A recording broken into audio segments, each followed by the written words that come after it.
Hello everyone and welcome to a simple elastic suspension tutorial for Gary's Mod. So, what we need to do first is of course build the chassis to the car. So grab a plate, any size, depending on what you're making, obviously, and grab your wheels. I'm gonna make them fairly small wheels, little tiny wheels, because this is a fairly small chassis. Alright, so now that we've done that, we need to click the Make Spherical tool and make sure to make them all spherical so that they roll smooth and they don't have any problem. Alright, now we just gotta use precision to place them on our chassis, like so.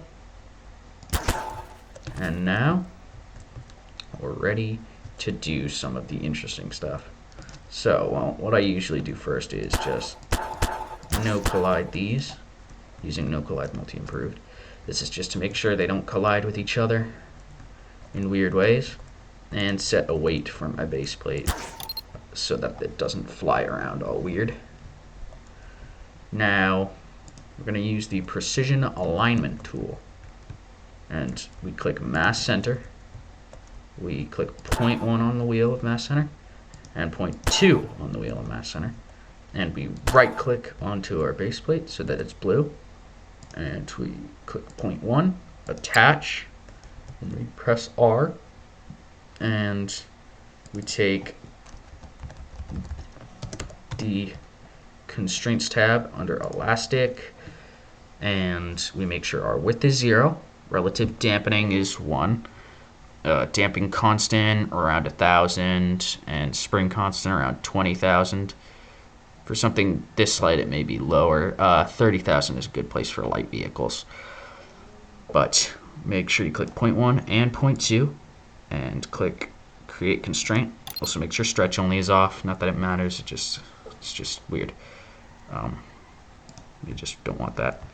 And now we delete all points. Do the same thing with this wheel. 0.1 and 0.2 is mass center. 0.1 attach. R. Constraints elastic. 0.1, 0.2 create constraint. You can always just pause the video, go to a different one, go to a different area in the video. If I'm going too fast for you, just do the same thing again. And delete all. 0.1. 0.2, 0.1 attach, R, elastic create constraint, delete all. Now that we've added all those, we're going to want to pull out the rope slider tool, and there's a couple of settings that you just need to set up. Width 0, length 1,000, rope count 3, center 2, select third prop, clear objects on holster. Now, what we need to do for this is click on the side of the base plate. I usually just do it in the middle. And click on the middle of the wheel. And then onto the ground. Middle of the plate, middle of the wheel, ground. Same thing on the other side. Wheel, ground. Plate, wheel, ground. Like that. And now, as we'll see, we need to pull out the Easy Advanced Ballsocket tool, and we're going to want to have lock Y-axis and lock Z-axis on, I believe. Now, we should be able to just, yeah, this should work fine for you. This will lock these things rotation, these things like direction that they're going, like whoop, whoop, whoop, to the same as the base plate. But then we're going to need to pull out the expression 2 for steering setting. This little plate, you can just look up setting steering E2, you'll find it. And then we click Easy Advanced Ballsocket. We click on the side of the wheel, on the left wheel. Click on the left side of this plate.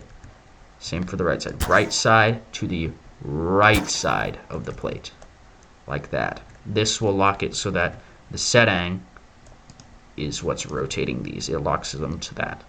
But to do that, we need to make sure we click the chassis entity. Make sure we click onto the base plate. It'll say create entity. Just do it. Then we'll pull out our pod controller. Put it down, just like that. Pull out a chair. And put it onto the plate. I'm not going to bother putting it in the exact center right now, just for the tutorial. You can put it in the exact center if you like. That's up to you. You don't have to. Right click on that.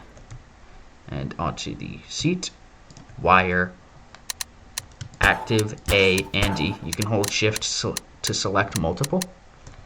And then you can hold Alt to select all matching inputs in the pod controller. And you can click and it'll just instantly wire all those into here. You can do them individually if you like, but I just like to do it that way because it's a little faster. Now, what we should have is a car that, well, it doesn't have any way of propelling it. Oh, see, now this is a good teaching point. Sometimes these settings are stupid and they turn you like 90 degrees offset. So what you do is you just pull out the Easy Advanced Ballsocket tool again, and you just press R onto the tires to clear the, just to remove the ball socket. And then, well, since it's turning us left 90 degrees, we have to go on the 90 degree opposite side. So that would be to the front of the plate. And we'd have to put the left wheel to the back of the plate. Now that will just fix it. So now if we duplicate it and put it down, we should see we have a car with a little bit of suspension, though it doesn't weigh much, so it's not going to push it down much at all. But if we get in, it'll turn. And now you can add a way of propelling it if you like.